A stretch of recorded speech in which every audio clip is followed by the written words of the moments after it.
السلام عليكم، أنا منى.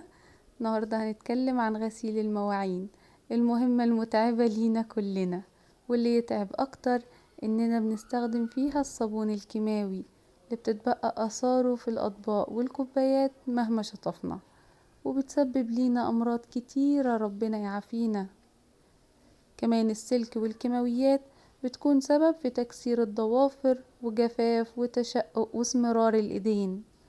الإسفنجة العادية اللي بنستخدمها بتكون مليانة بكتيريا وجراثيم، ده كله على عكس فوطة الأطباق المايكرو فايبر من إيكوواي اللي بأيونات الفضة، واللي بتمنع تكون البكتيريا والجراثيم عليها.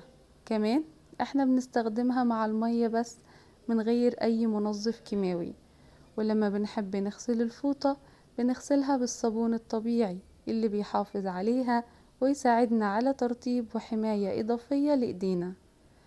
جربوا فوطة الأطباق المايكرو فايبر من إيكوواي.